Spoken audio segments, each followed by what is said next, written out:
Student, मैं रेणुका और हम क्लास 10 साइंस की एनसीईआरटी बुक की सीरीज कर रहे हैं। इस सीरीज में हम आपके फिजिक्स का first chapter light reflection and refraction discuss कर रहे हैं। तो ये चैप्टर हम ऑलरेडी कंप्लीट कर चुके हैं और आज इसमें एनसीईआरटी एग्जाम्पलर के क्वेश्चन यहाँ पर डिस्कस करेंगे। तो फर्स्ट क्वेश्चन है यहाँ पर आपका, विच of the following can make a parallel beam of light when light from A point source is incident on it. यहाँ पर हम जो पॉइंट सोर्स की बात कर रहे हैं, इट मीन्स फोकस की बात कर रहे हैं। फोकस से आने वाली लाइट रे जब भी कॉनकेव मिरर से रिफ्लेक्ट होती है तो सारी की सारी प्रिंसिपल एक्सिस के पैरेलल हो जाती है। तो कॉनकेव मिरर यहाँ पर पैरेलल बीम ऑफ लाइट यहाँ पर क्रिएट करेगा। और इसके अलावा जब भी जो भी फोकस से आने वाली लाइट है जब कॉन्वेक्स लेंस से पास होती है तो वो भी सारी की सारी प्रिंसिपल एक्सिस के पैरेलल हो जाती है। तो यहाँ पर आपका करेक्ट आंसर होगा, जो correct parallel beam of light produce करेगा वो यहाँ पर कॉनकेव मिरर और कॉन्वेक्स लेंस होगा। नेक्स्ट क्वेश्चन है यहाँ पर आपका है, 10 millimetre long all pile is placed vertically in front of a concave mirror. A B आपकी पिन है, एम डैश आपका कॉनकेव मिरर है, सी इसका सेंटर ऑफ कर्वेचर और एफ क्या है, फोकस है, और पी इसका मिरर का पोल है। ए 5 millimetre long image of the pin is formed eight 30 centimetre in front of the mirror. तो ए बी ऑब्जेक्ट है, इसकी हमें इमेज मिल रही है ए डैश बी डैश जो उल्टी है और ऑब्वियसली ऑब्जेक्ट से छोटी है। तो ऑब्वियसली ऑब्जेक्ट की हाइट है आपकी यहाँ पर 10 मिलीमीटर और जबकि इमेज 5 मिलीमीटर दे रखी है, तो सही है एकदम। और आपकी यहाँ पर इमेज यहाँ पर पोल से जो डिस्टेंस है यहाँ पर 30 सेंटीमीटर हमें दे रखी है। तो ऑब्वियसली फोकस क्या है, इमेज से आगे की ओर है, तो ऑब्वियसली ये डिस्टेंस हमेशा क्या होगी, फोकस और पोल के बीच की डिस्टेंस फोकल लेंथ कहलाती है। और फोकल लेंथ ऑब्वियसली 30 सेंटीमीटर से कम होगी। तो यहाँ पर एक ही ऑप्शन में 30 सेंटीमीटर से कम डिस्टेंस दे रखी है, focal length of concave mirror पूछा है, तो ऑब्वियसली बी इसका करेक्ट आंसर होगा। और माइनस साइन ओनली यही शो करता है कि जो आपका फोकस है कॉनकेव मिरर के सामने है। नेक्स्ट क्वेश्चन आपका यहाँ पर, under which of the following condition है concave mirror can form a real image large than its object. तो जब भी आप यहाँ पर ये डायग्राम देखोगे, ये इसका पोल होगा मिरर का, सेंटर ऑफ कर्वेचर है, ये फोकस है, और यहाँ पर ए बी आपका ऑब्जेक्ट है। जब आप ऑब्जेक्ट को सेंटर ऑफ कर्वेचर और फोकस के बीच में रखोगे तो उस केस में इमेज हमेशा आपको बड़ी मिलेगी, रियल मिलेगी और इन्वर्टेड मिलेगी। अब देख लो, आपको ऑब्जेक्ट से बड़ी इमेज चाहिए थी कॉनकेव मिरर से, तो करेक्ट आंसर कहाँ पर होगा, देख लो इधर, इसमें होगा focus and centre of curvature, C इसका करेक्ट आंसर होगा। नेक्स्ट क्वेश्चन है यहाँ पर आपका, rays of light as it travels from medium A to medium B, you have to find the refractive index of medium B relative to medium A. तो जब भी आपसे एंगल के रेफरेंस में रिफ्रैक्टिव इंडेक्स पूछेंगे तो जिस मीडियम में रिफ्रैक्टेड रे जा रही है उस मीडियम का रिफ्रैक्टिव इंडेक्स पूछेंगे दूसरे मीडियम के रिस्पेक्ट में। तो यहाँ पर ये आपकी इंसिडेंट रे है, ये आपका नॉर्मल है और ये आपकी रिफ्रैक्टेड रे है। तो यहाँ पर जो रे है मीडियम ए से मीडियम बी में एंटर कर रही है, जबकि रिफ्रैक्टिव इंडेक्स आपका मीडियम बी का मीडियम ए के रिस्पेक्ट में पूछा है। तो आप देखोगे इंसिडेंट रे नॉर्मल के साथ एंगल बना रही है 60 डिग्री, इट मीन्स आपका एंगल ऑफ इंसिडेंस जिसे हम स्मॉल आई से शो करते हैं वो 60 डिग्री दे रखा है। और ऐसे ही यहाँ पर आपका जो एंगल ऑफ रिफ्रैक्शन है ये यहाँ पर 45 डिग्री दे रखा है। यहाँ पर रिफ्रैक्टेड रे नॉर्मल के साथ 45 डिग्री एंगल बना रही है। तो मीडियम बी का मीडियम ए के रिस्पेक्ट में रिफ्रैक्टिव इंडेक्स होता है इज इक्वल टू, जिसका रिफ्रैक्टिव इंडेक्स निकालना है उसको पहले लिखते हैं, बी पहले लिखा, और जिसके रिस्पेक्ट में निकालना है ए के, इसको बाद में लिखना है, is equal to sine I upon sine R. और यहाँ पर आप देखोगे साइन आई की वैल्यू है 60 डिग्री, साइन आर की वैल्यू है यहाँ पर 45 डिग्री। तो अगर आपने इसमें ट्रिग्नोमेट्री कर ली है क्लास 10th में तो सभी को आपको वैल्यू निकालनी आती नहीं, साइन 60 डिग्री और साइन 45 डिग्री। अगर नहीं भी करी तो कोई प्रॉब्लम नहीं है, ऑब्वियसली स्कूल में कंप्लीट करवा देंगे, और हम भी कर रहे हैं तो वहाँ पर भी आप जाके देख सकते हो। तो साइन 60 डिग्री की वैल्यू होती है √3/2, साइन 45 डिग्री की वैल्यू होती है 1/√2। तो आप जब इसको सोल्व करोगे रूट यहाँ पर क्या आएगा, √2 × √2, 2 को हम ऐसे भी लिख सकते हैं √3,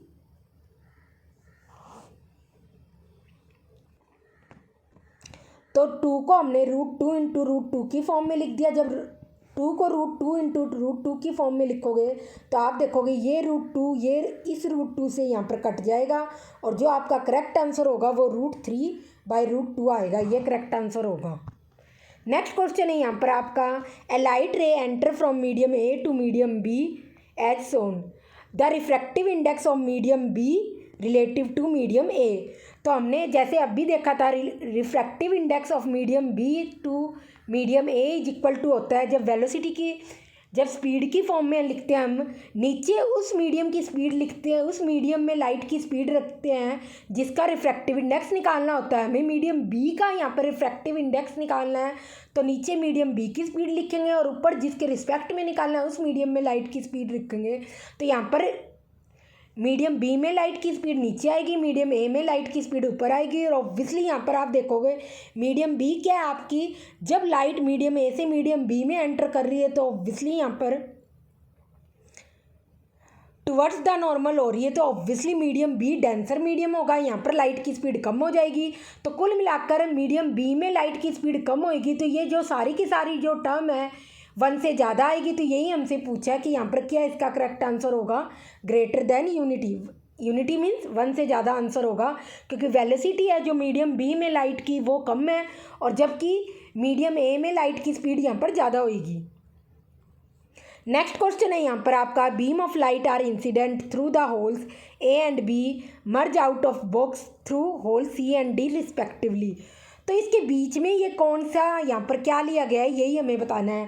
तो जब लाइट रेज इंसिडेंस रे ऐसे आ रही है तो ऑब्वियसली यहाँ पर पैरेलल इस टाइप से इमर्जेंट रे निकल रही है और जब लाइट रेज इंसिडेंट रे ऐसे आ रही है तो इस टाइप से इमर्जेंट रे निकल रही है। तो ऑब्वियसली जब इमर्जेंट रे इंसिडेंट रे के पैरेलल है तो ऑब्वियसली ये रेक्टेंगुलर ग्लास स्लैब है क्योंकि रेक्टेंगुलर ग्लास स्लैब के केस में ही ऐसा होता है। तो ये इसका करेक्ट आंसर है। नेक्स्ट क्वेश्चन है यहाँ पर आपको, ये सारी की सारी यहाँ पर इंसिडेंस रे है जो प्रिंसिपल एक्सिस के पैरेलल आ रही है और यहाँ पर फोकस पर कन्वर्ज हो रही है इस लेंस से पास होने के बाद। तो ऑब्वियसली ये कॉन्वेक्स लेंस होगा। यहाँ पर कॉन्वेक्स लेंस के केस में हमेशा जो भी लाइट रेज प्रिंसिपल एक्सिस के पैरेलल आ रही है वो लेंस से पास होने के बाद हमेशा फोकस पर कन्वर्ज होती है। नेक्स्ट क्वेश्चन आपका, विच of the following statement is true. हम कहेंगे कॉन्वेक्स लेंस की फोकल लेंथ भी पॉजिटिव होती है और पावर भी पॉजिटिव होती है जबकि कॉन्केव लेंस की पावर भी नेगेटिव होती है और फोकल लेंथ भी नेगेटिव होती है। देख लो यहाँ पर, a convex lens has 4 dioptre power having a focal length 0.25 metre. Obviously दोनों पॉजिटिव है तो ये करेक्ट आंसर है। और भी आप चेक कर सकते हो, कुछ ना कुछ सिचुएशन सही नहीं होगी। नेक्स्ट क्वेश्चन है यहाँ पर आपका, magnification produce by a rear view mirror fitted in vehicles. तो हम सभी को पता है व्हीकल्स में जो रियर व्यू मिरर यूज होता है वो यहाँ पर कॉन्वेक्स मिरर होता है। कॉन्वेक्स मिरर से हमें हमेशा छोटी इमेज मिलती है ऑब्जेक्ट की।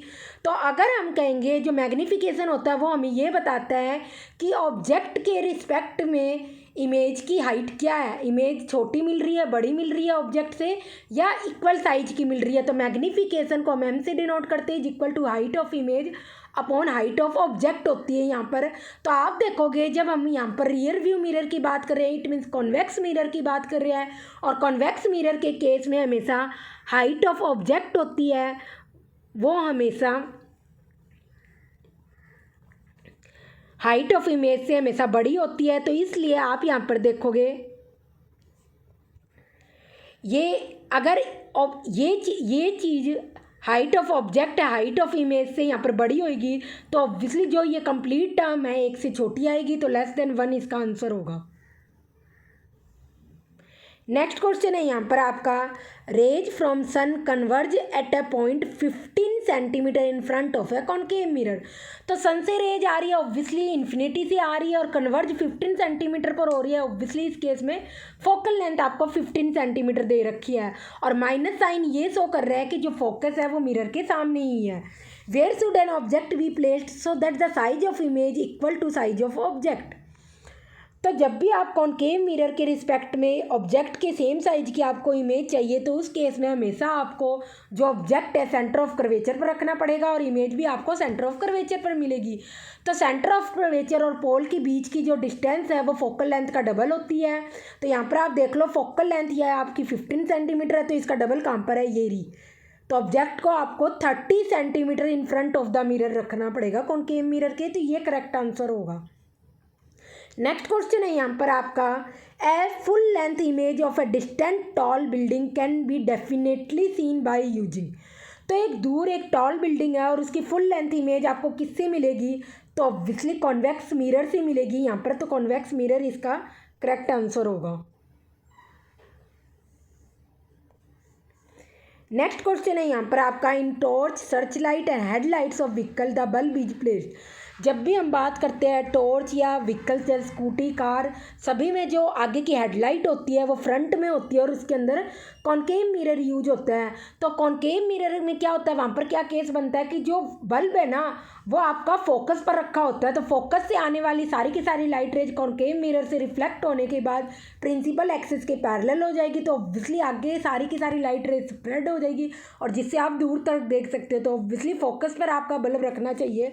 तो देख लो यहाँ पर ऑप्शन कौन सा है, तो आप यहाँ पर देखोगे बिटवीन पोल, ये तो होगा ही नहीं, very near to focus of reflector obviously, और कोई करेक्ट आंसर नहीं आ रहा।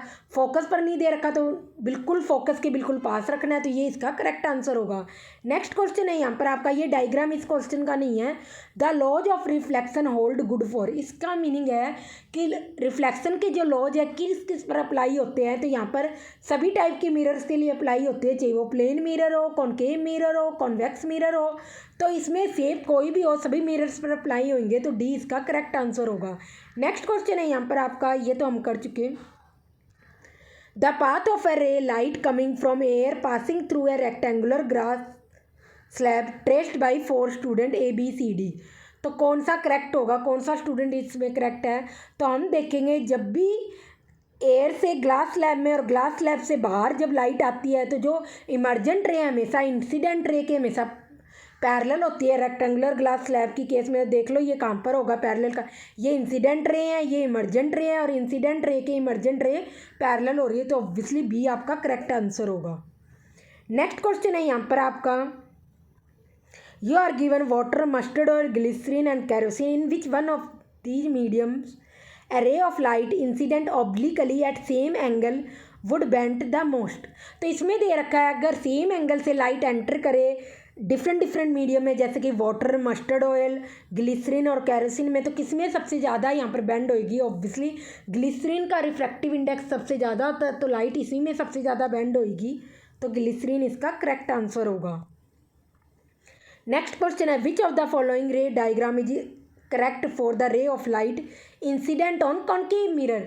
यहाँ पर हम कॉनकेव मिरर की बात कर रहे हैं, तो कॉनकेव मिरर के केस में जो भी लाइट रेज ये आपकी प्रिंसिपल एक्सिस है, इसके पैरेलल आती है, ये लाइट रेज पैरेलल आ रही है, कॉनकेव मिरर से रिफ्लेक्ट होने के बाद हमेशा फोकस पर कन्वर्ज होनी चाहिए। यहाँ पर ये तो केस नहीं होगा, ये केस भी नहीं होगा, ये केस भी नहीं हो रहा, ऑब्वियसली ये इसका करेक्ट आंसर है डी।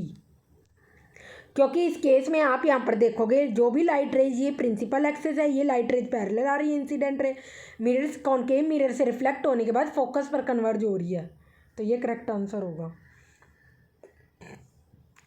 अब इसमें दे रखा है, विच ऑफ द फॉलोइंग रे diagram is correct for ray of light incident on a lens. तो ये यहाँ पर आपको कॉन्वेक्स लेंस दे रखा है, तो देखोगे इसमें कौन सा करेक्ट डायग्राम है। जो फोकस से होती हुई लाइट है वो लेंस से पास होने के बाद इस प्रिंसिपल एक्सिस के पैरेलल हो जाती है, तो ए ही इसका करेक्ट आंसर है, और आप चेक कर सकते हो कोई भी नहीं होंगे। नेक्स्ट क्वेश्चन है यहाँ पर आपका, a child is standing in front of a magic mirror, she find the image of her head bigger, middle portion of her body same size and that of leg smaller. तो the following is order the combination of the image mirror from the top. तो इसमें आपको बता रहे हैं कि एक बच्चा एक मिरर के सामने खड़ा है, उसको अपना हेड बड़ा दिखाई देता है, जो बॉडी का मिडिल पोर्शन है वो सेम साइज का और लेग छोटे दिखाई देते हैं। तो ऑब्वियसली जब हेड बड़ा दिखाई दे रहा है तो इस केस में यहाँ पर आपका कॉनकेव मिरर होगा, और मिडल पोर्शन बॉडी का है वो सेम साइज का दिखा रहा है तो वो प्लेन मिरर होगा, और लेग उसको छोटे दिख रहे हैं तो ये हमेशा कॉन्वेक्स मिरर के केस में होता है, तो सी इसका करेक्ट आंसर होगा। नेक्स्ट क्वेश्चन है, in which of the following image of an object placed an infinity will be highly diminished and point size. तो अगर आपकी इन्फिनिटी से रेज आ रही है ऑब्जेक्ट से, तो ऑब्वियसली वो कोई भी हो, कॉनकेव मिरर हो, कॉन्वेक्स मिरर हो, कॉनकेव लेंस हो, कॉन्वेक्स लेंस हो, सभी से क्या मिलती है आपको पॉइंट साइज या बहुत छोटी इमेज मिलती है, तो सारे इसके करेक्ट आंसर होंगे, डी इसका करेक्ट आंसर होगा। नेक्स्ट क्वेश्चन है आपका यहाँ पर, why does a light ray incident on rectangular glass slab emerge in any medium emerges parallel to itself.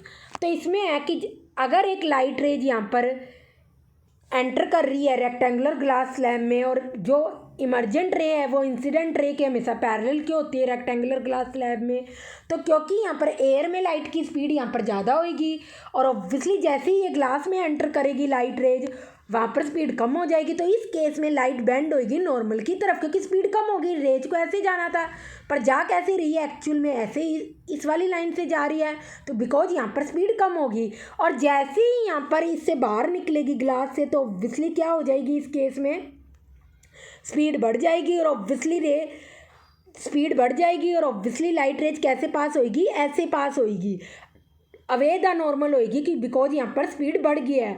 तो आप जब इंसिडेंट रे को फर्दर आगे एक्सटेंड करोगे तो आप देखोगे इमर्जेंट रे है इंसिडेंट रे के पैरेलल यहाँ पर आएगी, बिकॉज जब ग्लास के अंदर जितना अंदर की साइड बेंड हुई ना, एंगल थीटा यहाँ पर बेंड हो रही है, उतना ही इस रे से बाहर निकलते टाइम नॉर्मल से दूर जाएगी यहाँ पर उतना ही जितना यहाँ पर अंदर की साइड बेंड हो रही है उतना ही यहाँ पर बाहर की ओर बेंड होगी। यहाँ पर एंगल थीटा अंदर की ओर बेंड हो रही थी इस लाइन से, तो यहाँ पर ही इसी लाइन से एंगल थीटा बाहर की ओर बेंड हो जाएगी। तो आप देखोगे जो ये अपोजिट फेसेस है आपके ए बी और सी डी ग्लास स्लैब के, जो कि पैरेलल फेसेस है, ये क्या करेंगे, ए बी और सी डी दोनों parallel faces equal and opposite equal amount में और अपोजिट यहाँ पर क्या करेंगे, एंगल क्रिएट करेंगे। तो ऑब्वियसली टोटल यहाँ पर क्या हो जाएगी, ये लाइन इसके पैरेलल हो जाएगी। यही सारा का सारा यहाँ पर लिखा हुआ है। तो यही केस है, जब हम प्रिज्म के केस में भी देखते हैं तो वहाँ पर क्या करते हैं, दोनों प्रिज्म एक दूसरे क्या करते हैं, पैरेलल रखते हैं, एक का बेस नीचे दूसरे का बेस ऊपर, ताकि ऑब्वियसली फर्दर नेक्स्ट लेक्चर में आप डिस्कस करोगे सो वो दोनों प्रिज्म क्या हो जाए, पैरेलल हो जाए और इफेक्ट कैंसिल हो जाए। जो फर्स्ट प्रिज्म से उत्पन्न हुआ है वो सेकंड प्रिज्म से कैंसिल आउट हो जाए। तो सेम ऐसे ही रेक्टेंगुलर ग्लास स्लैब में जो रिफ्रैक्शन इससे क्रिएट हुआ है वो यहाँ पर कैंसिल आउट हो जाएगा, क्योंकि सेम एंगल प्रोड्यूस हो रहा है।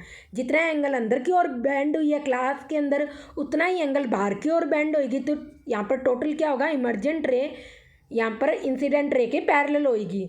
नेक्स्ट आपका क्वेश्चन है यहाँ पर, a pencil when dipped in water glass tumbler appear to bent at the interface of air and water.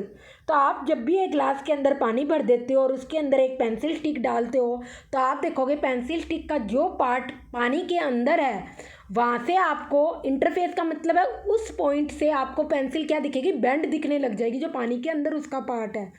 तो इसमें कहा गया है कि pencil appear to be bend same extend. अगर हम वाटर की जगह अलग अलग मीडियम यूज करें जैसे कैरोसिन, टर्पंटाइन, ग्लिसरीन, तो उस केस में भी क्या पेंसिल स्टिक हमें सेम एंगल से बेंड होती हुई दिखाई देगी, ऑब्वियसली नहीं दिखाई देगी।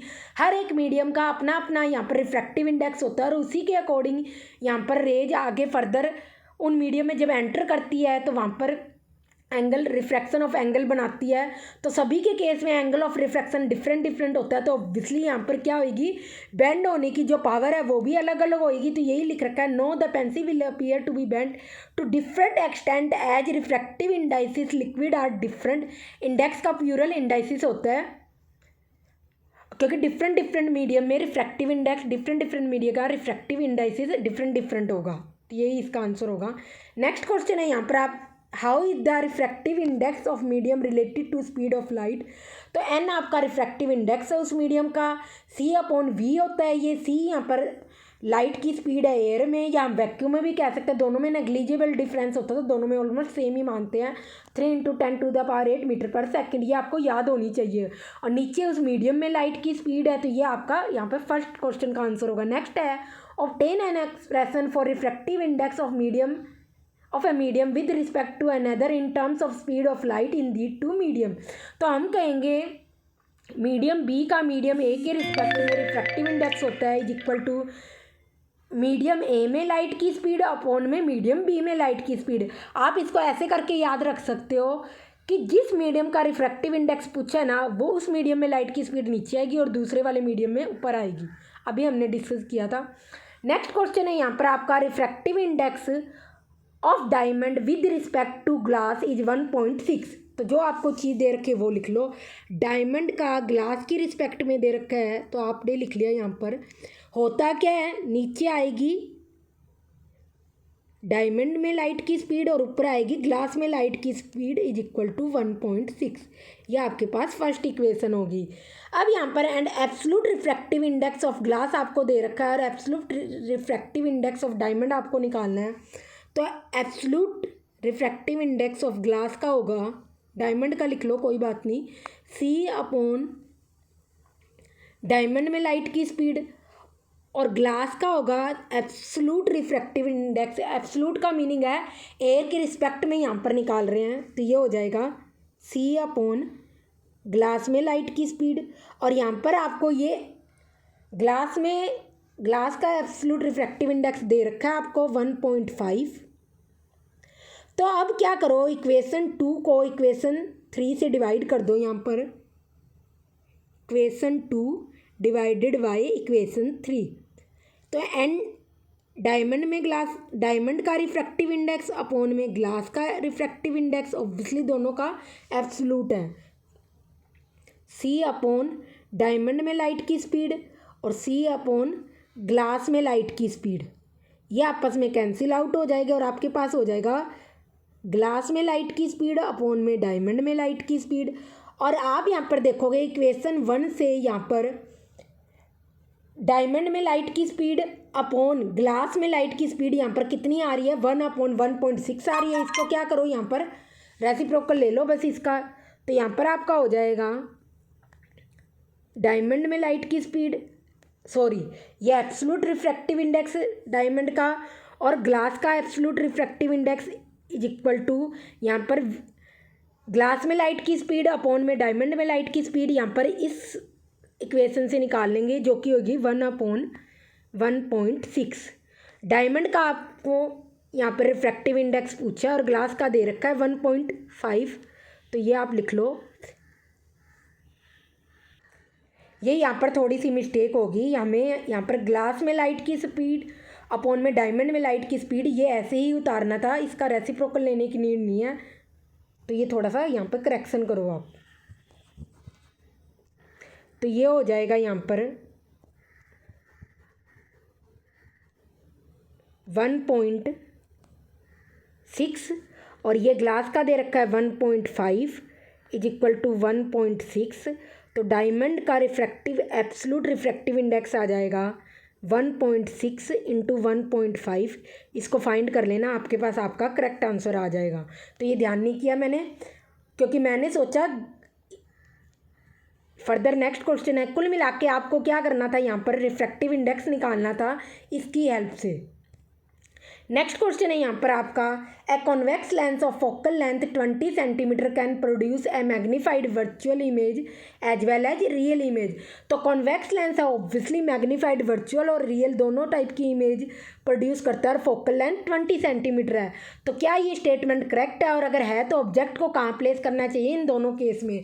तो देखो, जब आपको कॉन्वेक्स लेंस से मैग्नीफाइड वर्चुअल इमेज लेनी है, मैग्नीफाइड मतलब बड़ी इमेज लेनी है और वो वर्चुअल होनी चाहिए, तो उस केस में आपको जो ऑब्जेक्ट है यहाँ पर विद इन 20 सेंटीमीटर आपको रखना पड़ेगा, क्योंकि उस केस में जो आपका ऑब्जेक्ट है वो फोकस और लेंस के बीच में सिचुएटेड होता है। तो ऑब्वियसली वहाँ पर क्या होगी, फोकल लेंस से कम डिस्टेंस में आपको ऑब्जेक्ट रखना चाहिए। तो इसलिए विद इन 20 सेंटीमीटर के अंदर में आपको ऑब्जेक्ट रखना पड़ेगा जब मैग्नीफाइड वर्चुअल इमेज लेनी है। और जब सेकंड केस है इसमें आपका, और जो सेकंड केस है आपका यहाँ पर जब आपको रियल इमेज लेनी है, तो ऑब्वियसली उस केस में आप ऑब्जेक्ट को 20 सेंटीमीटर और 40 सेंटीमीटर के बीच में कहीं भी रख सकते हो, आपको हमेशा रियल इमेज ही मिलेगी। तो कुल मिला के आपको इमेज फॉर्मेशन कॉनकेव मिरर हो, कॉन्वेक्स मिरर हो, कॉनकेव लेंस हो, कॉन्वेक्स लेंस हो, सबकी याद होनी चाहिए।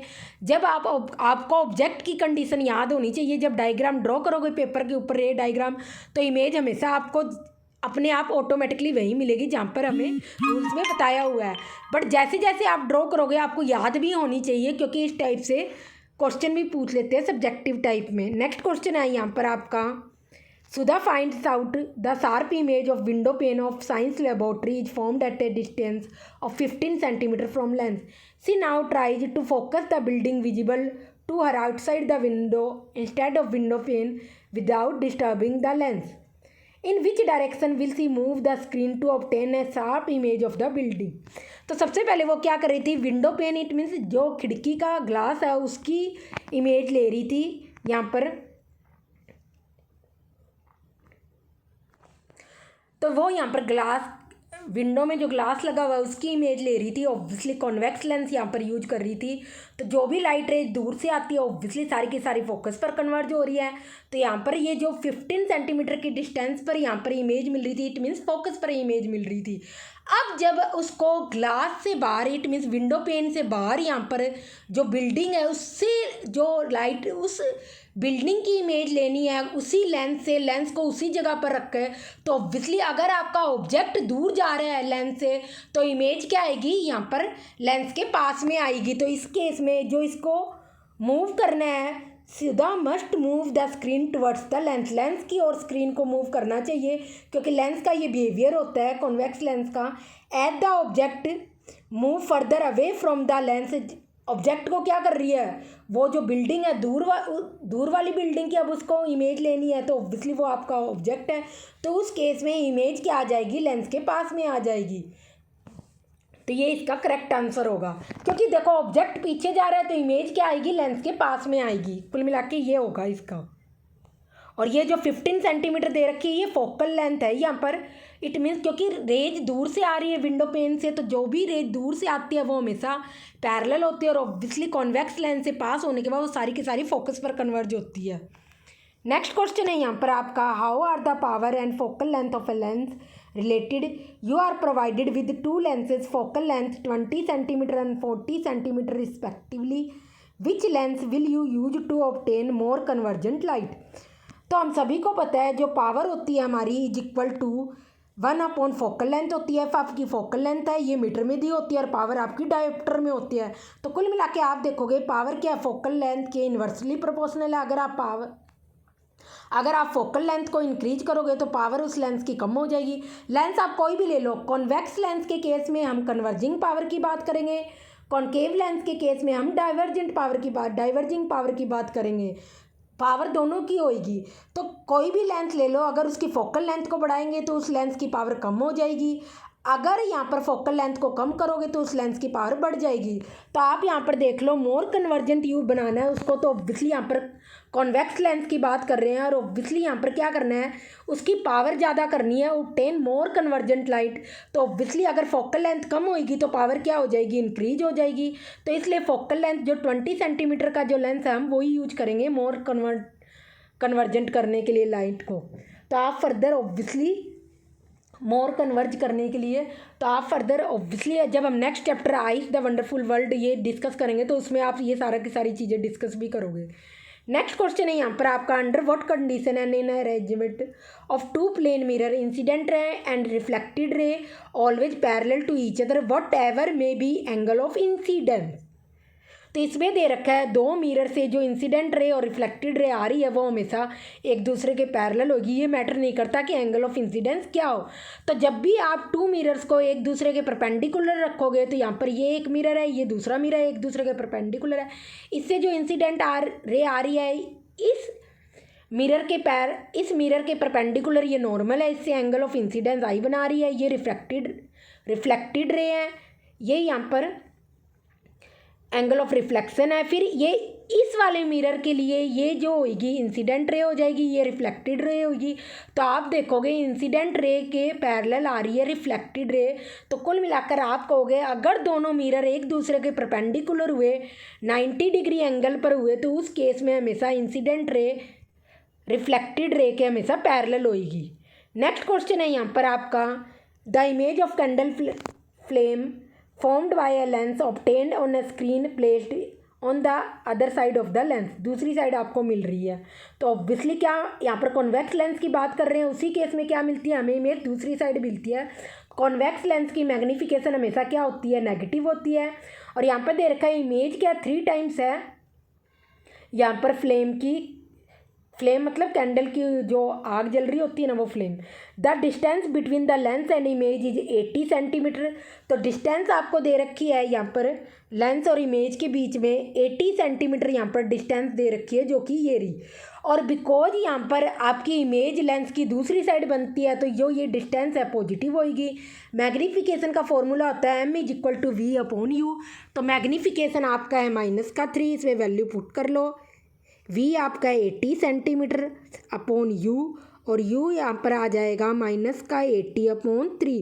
तो ये आपका यहाँ पर आ जाएगा सेंटीमीटर। सोल्व कर लेना, आंसर आ जाएगा डेसिमल में। तो यहाँ पर आपके ऑब्जेक्ट की डिस्टेंस आ जाएगी लेंस से -80/3 सेंटीमीटर। और माइनस साइन ये शो कर रहा है कि जो ऑब्जेक्ट है ना आपका लेंस के लेफ्ट साइड रखा हुआ है, बस माइनस साइन का मीनिंग यही है। नेक्स्ट क्वेश्चन है यहाँ पर आपका, size of image of an object by a mirror. हमें पता नहीं कौन सी मिरर की बात हो रही है। Having a focal length of 20 centimetre is observed to reduced 1/3 of its size. It mean जो इमेज मिल रही है आपको ऑब्जेक्ट के कितने गुना है, 1/3 साइज है, तो इमेज छोटी मिल रही है। At what distance the object has been placed from the mirror, what is the nature of image and mirror. तो जब आपको इमेज छोटी मिल रही है तो ऑब्वियसली उस केस में कॉनकेव या कॉन्वेक्स कोई भी मिरर हो सकता है, क्योंकि हमें पता नहीं कि वर्चुअल मिल रही है रियल मिल रही है। कॉन्वेक्स मिरर के केस में तो हमेशा क्या होता है, वर्चुअल इमेज ही मिलती है हमें। तो जब हम कॉनकेव मिरर की बात करेंगे, आपको इमेज जब छोटी मिल रही है तो इसका मैग्नीफिकेशन माइनस होता है, फोकल लेंथ भी माइनस होती है, क्योंकि फोकस क्या होता है कॉनकेव मिरर के केस में हमेशा मिरर के सामने होता है। मैग्नीफिकेशन का यहाँ पर फॉर्मूला होता है m मिरर के केस में -v/u होता है। तो m यहाँ पर आपको दे रखा है -1/3, v दे नहीं रखा और u भी नहीं दे रखा। तो कुल मिला के यहाँ पर आपका 1/v, ये माइनस से माइनस कट गया, 1/v आ जाएगा 3/u। तो आप 1/v की वैल्यू यहाँ पर इस मिरर फॉर्मूला में जब पुट करोगे 1/v + 1/u is equal to 1/f। तो 1/v की वैल्यू यहाँ से है 3/u प्लस 1/u, और फोकल लेंथ है -20, तो -1/20 आ गया। तो ये आ जाएगा 4/u, ये -1/20। तो u आपके पास यहाँ पर आ जाएगा, सेंटीमीटर लिख लो फोकल लेंथ के केस में, तो u आ जाएगा -80 सेंटीमीटर। ये आपका क्या हो जाएगा, कॉनकेव मिरर के केस में करेक्ट आंसर हो जाएगा -80 सेंटीमीटर। माइनस का मीनिंग है यहाँ पर कि जो लेंस के लेफ़्ट साइड आपका ऑब्जेक्ट रखा हुआ है और 80 सेंटीमीटर की डिस्टेंस पे लेंस से यहाँ पे आपका ऑब्जेक्ट रखा है। जब हम कॉन्वेक्स मिरर की बात करेंगे तो आप यहाँ पर देखोगे कॉन्वेक्स मिरर के केस में मैग्नीफिकेशन पॉजिटिव होता है, सेम होगा, फोकल लेंथ भी पॉजिटिव होती है। फॉर्मूला ऑब्वियसली दोनों ही केस में सेम होगा। तो यहाँ पर आप देखोगे जब इसमें पुट करोगे तो मैग्नीफिकेशन यहाँ पर पॉजिटिव है, -v/u, और यहाँ पर आ जाएगा 1/u, 1/v is equal to -3/u। यहाँ पर क्या आ रहा है, -3/u आ रहा है। जब इस मिरर फॉर्मूला में आप पुट करोगे तो -3/u plus 1/u is equal to 1/20। तो ये आ जाएगा -2/u इज इक्वल टू 1/20, और ये आपस में क्रॉस मल्टीप्लाई हो जाएंगे, -2 × 20, तो u आपके पास आ जाएगा -40 सेंटीमीटर। तो इस केस में जो ऑब्जेक्ट है ऑब्वियसली यहाँ पर मिरर के लेफ़्ट साइड रखा हुआ है। मिरर की बात कर रहे हैं, अगर मैंने कहीं पर लेंस यूज कर लिया तो वो गलती से गलत यूज कर लिया, सारा का सारा मिरर ही यूज कर रहे हैं हम यहाँ पर। तो मिरर के लेफ़्ट साइड रखा हुआ है और 40 सेंटीमीटर की डिस्टेंस पर आपका ऑब्जेक्ट रखा हुआ है, और फोकल लेंथ है कॉन्वेक्स मिरर के केस में +20, क्योंकि फोकस आपका क्या होता है कॉन्वेक्स मिरर के केस में उसके पीछे की ओर होता है। नेक्स्ट क्वेश्चन है यहाँ पर आपका, define power of lens, what is it's units. One student usage a lens of focal length 50 centimetre, another use -50 centimetre, what is nature of the lens and power used by each of them. जब हम lens की बात करेंगे तो हम कहेंगे convex lens के case में फोकस जो होता है राइट साइड मिलता है, मिरर की लेंस के दूसरी साइड मिलता है, तो यहाँ पर फोकल लेंथ पॉजिटिव होती है। कॉनकेव लेंस के केस में जो फोकस होता है लेंस के सामने ही होता है, इसलिए यहाँ पर फोकल लेंथ नेगेटिव होती है। तो जब आप पावर निकालोगे, power is equal to 1/f होता है, तो यहाँ पर आप लिखोगे 1/f। एफ इसमें दे रखी है 1/50 सेंटीमीटर। जो फोकल लेंथ होती है आपकी मीटर में होती है, तो ये 50 सेंटीमीटर को जब मीटर में कन्वर्ट करोगे तो 0.5 मीटर आ जाएगा। 0.5 से जब आप डिवाइड करोगे तो यहाँ पर आ जाएगा 2 डायोप्टर। ये आपकी पावर आ जाएगी कॉन्वेक्स लेंस के केस में। और ऐसे ही जब हम कॉनकेव लेंस में पावर निकालेंगे तो यहाँ पर भी क्या आ जाएगा, माइनस का 0.5 आ जाएगा, क्योंकि फोकल लेंथ हम मीटर में लेते हैं। और यहाँ पर पावर आ जाएगी P is equal to minus का 2 डायोप्टर। तो ये आपका करेक्ट आंसर होगा कॉनकेव लेंस के केस में और कॉन्वेक्स लेंस के केस में। नेक्स्ट क्वेश्चन है यहाँ पर आपका, a student focus the image of candle flame on white screen using a convex lens. he noted down the position of candle screen and lens as under। Position of candle थी 12 centimetre पर, position of convex lens है 50 centimetre पर, screen आपको मिल रही है 88 centimetre पर। तो obviously zero से सब कुछ स्टार्ट किया, आप जीरो से यहाँ से स्टार्टिंग करते हो। और यहाँ पर आपकी 12 सेंटीमीटर पर आपकी यहाँ पर कैंडल रखी हुई है। उसका ये रफ स्केल है, कोई ऐसे नहीं है एग्जैक्टली मेजर करके बनाया हुआ है। अगर कोई बहुत थोड़ा बहुत आगे पीछे हुआ तो कोई ज़्यादा यहाँ पे डिस्टर्ब होने की ज़रूरत नहीं है। ये यहाँ पर आपकी 12 सेंटीमीटर पर कैंडल रखी हुई है और यहाँ पर आपका लेंस रखा हुआ है वो 50 सेंटीमीटर पर है। तो आप देखोगे लेंस से कैंडल के बीच की डिस्टेंस कितनी आ रही है, 38 सेंटीमीटर। और ये माइनस में होगी बिकॉज यहाँ पर जो कि हम यू कह रहे हैं, यू क्या है, ऑब्जेक्ट की डिस्टेंस है यहाँ से लेंस से, वो माइनस इसलिए होगी क्योंकि जो कैंडल है वो लेंस के सामने है, लेफ्ट साइड है। तो जब भी लेंस से लेफ्ट साइड हम डिस्टेंस काउंट करते हैं तो हमेशा नेगेटिव होगी। तो यहाँ पर आपसे पूछा है what is the focal length of convex lens, तो वो हम देख लेते हैं। अभी फोकस कहाँ पर बनेगा, पहले इमेज कहाँ पर बनेगी उससे पता चलेगा आपको। फिर यहाँ पर आप देखोगे जो आपकी इमेज है यहाँ पर 88 सेंटीमीटर से बन रही है, 0 से 88 सेंटीमीटर है, लेंस से 88 सेंटीमीटर बात नहीं कर रहे। तो यहाँ पर आपको इमेज मिल रही है, ऑब्वियसली उल्टी इमेज मिल रही है। और ऑब्वियसली आप देखोगे जो जिस साइज की कैंडल है उसी साइज की आपको इमेज मिल रही है। कब होता है, जब आपका ऑब्जेक्ट डबल फोकल लेंथ पर रखा होता है, उस केस में आपको इमेज हमेशा ऑब्जेक्ट के सेम साइज की मिलती है। तो इट मीन्स आपको इमेज ऑब्जेक्ट के सेम साइज की मिल रही है। तो आप देखोगे इमेज और लेंस के बीच की डिस्टेंस भी 38 सेंटीमीटर है। तो दोनों डिस्टेंस यहाँ पर सेम होगी। तो ये आपकी क्या दे रखी है, डबल फोकल लेंथ दे रखी है, 2f दे रखा है। तो यहाँ पर आपको 2f की वैल्यू दे रखी है यहाँ पर 38। तो ऑब्वियसली फोकल लेंथ क्या होगी, 38/2 19 सेंटीमीटर यहाँ पर करेक्ट आंसर होगा। उसके बाद नेक्स्ट क्वेश्चन में यहाँ पर पूछा है where will the image formed if we shift the candle towards the lens. तो अगर वो कैंडल को लेंस की तरफ यहाँ पर शिफ्ट कर दे 31 centimetre, if you shift the candle towards the lens at a position of 31 centimetre. 31 centimetre कहाँ पर आएगा, यहाँ पर आएगा। तो ऑब्वियसली यहाँ पर क्या आएगा, कहाँ पर ये पुट करेगा, आपकी इमेज कहाँ पर बनेगी, फोकस के पास आसपास कहीं रख रहे हैं। तो इस केस में आपकी जो इमेज है यहाँ पर, तो इस केस में जो आपकी इमेज है यहाँ पर इन्फिनिटी पे जाके बनेगी।